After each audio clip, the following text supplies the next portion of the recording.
Yup, that's me.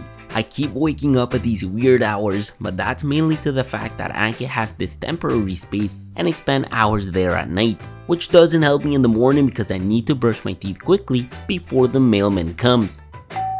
Oh well, here goes.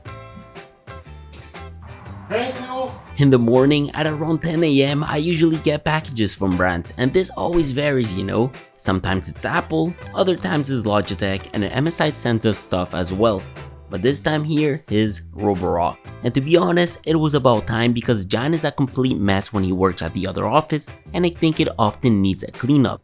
Regardless, I just recently graduated from computer science. In fact, when the YouTube channel started growing, I went from software engineering to CS so I could graduate a year earlier, and so now I dedicate my life to reviewing tech, working with brands, and creating awesome videos for everyone. So yeah, I pretty much gave all of my coding internship opportunities to either freelance or do YouTube, which eventually led my love for videography and dropped my development contracts. Although to be honest, I'm waiting for the new M1X to dive back into iOS development. I really miss developing full stack coding projects. At around 11 AM, the day starts for me, and depending on the day of the week, I'm either shooting some sequences, planning a video, creating content for a brand, or editing. But sometimes I find myself returning equipment that I'm totally not pleased with and exchanging them for better items to make the videos easier to shoot. Anyhow, ever since I graduated, a typical shooting day for me looks like this. My rule of thumb now is to always write the entire script before shooting, so I usually give myself a couple of days to do so in order to come up with a proper review. I use Notion a lot to plan the shots related to every text block, and it allows me to truly figure out how many clips I need so I can complete a full video. And since I'm shooting on an A7S Mark III, let me tell you something, filling up 128 GB of data is extremely easy at 10-bit, but I tend to use my A7 Mark III to take pictures, edit them on Lightroom, and have them ready by 12 PM so I can upload them to Instagram. I did recently start eating at around this time because I no longer feel hungry in the morning like I used to when I was going to school.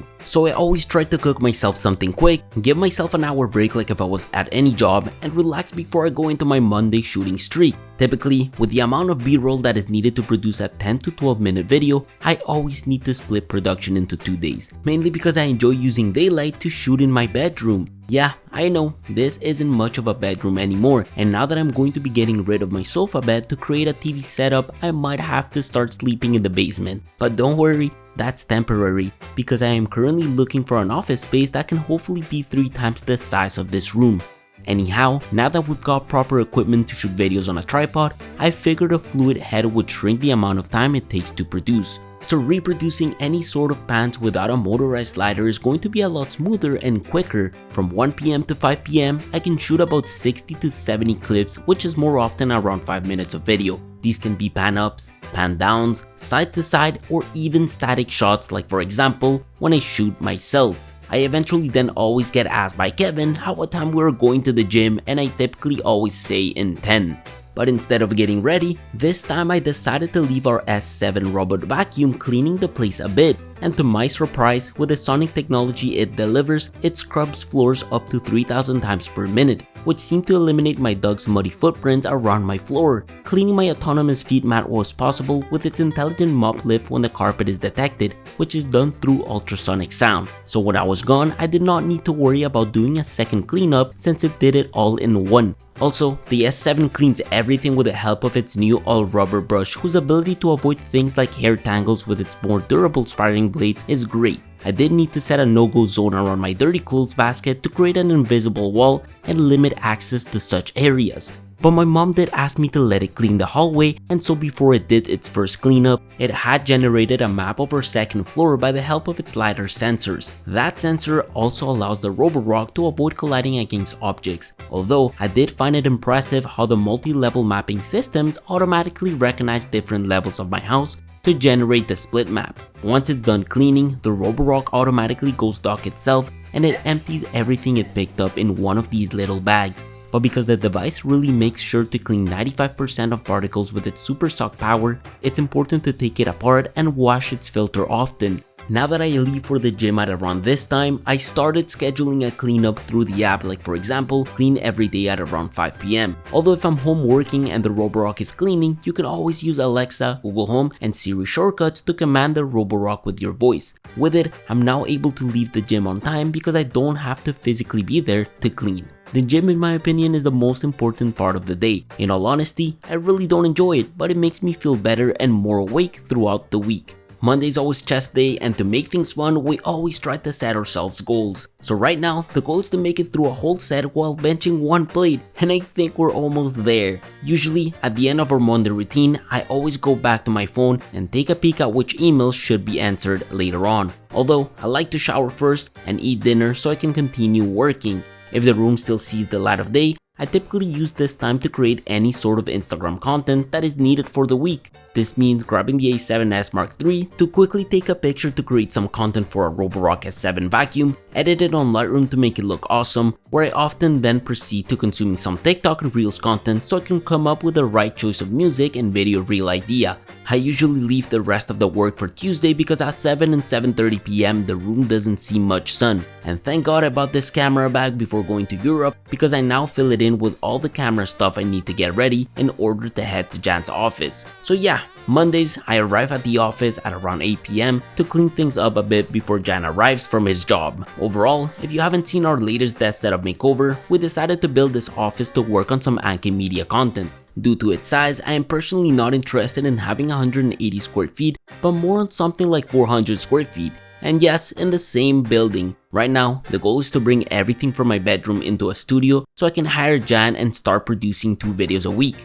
Which did leave me thinking, maybe I could produce a makeover bedroom video for my room. Regardless of that, I've been personally using this studio to have some company, strategize some content, and answer emails at night. So I do spend hours answering emails, preparing invoices, talking with reps, and overall filtering a lot of brands. Surprisingly, it's a major part of the job and something I very much enjoy. We constantly get reached out by multiple brands throughout the week, and since I am really picky with who I'd like to represent, out of 100 plus emails, usually only 6 to 8 brands make it through the month. And like with my content, I personally design all my invoices to make them look super high quality. At around 9 p.m. when Jan is here, we usually go over content we would like to make for the page. Although this week I did make an iPhone 13 mini short and it turned out really cool. I did put a 30-second video in which I think I've included most of the necessary stuff you need to know concerning this phone. At the end of the day, it is very similar to the iPhone 13 where the Pro is very similar to the Pro Max. All of this content is usually shot on this whole little rig Jan is currently building. He did attach a monitor on it so it makes it easier for us to visualize what we're shooting vertically. This typically gets imported on Premiere Pro, and once I get home, I start the voiceover production. So 11 p.m. usually hits, and this is where our productivity goes down. We usually discuss the future of the channel, what we are currently planning to do with Canva, and what sort of camera gear we would love to get next. But because I did plan to have a Lamborghini Huracan for the next video, we wanted to make sure we were on the same page regarding the cinematic portion of the clip, the music, and how the car was going to fit with the topic. As you would imagine, I do need a third person to help us shoot driving sequences, and not only that, but planning with my friend that owns a rental car company a few of the rental logistics for this video. Quite a lot to figure out, but I do it because I love it. At around 12 p.m. on Mondays, I usually leave the office to record my voiceovers late at night. You see, with dogs around the house during the day, it is practically impossible for me to make voiceovers, which means I need to wait into the night so I can have some peace to start recording, and so from 12 p.m. all the way to 1 or 2, I get all of the voiceover work done. For me, this is a typical Monday in my day in the life, and I've been loving every single second of it. Let me know in the comment section down below what your Mondays look like. I am very grateful to have this job, and I really don't mind going to bed late for it. Although, with time, I want to make more room for development at night as I really want to go back to iOS dev. I've been doing some Node projects, but I miss building full stack apps. This is why I cannot wait until the M1X releases, because it's going to be the ultimate machine for a lot of people. Anyways, tomorrow is a big day as I am picking up a Lamborghini Huracan for the next video. I think you guys are going to love the EDC video next week. Good night, and I will see you all very soon. Take care.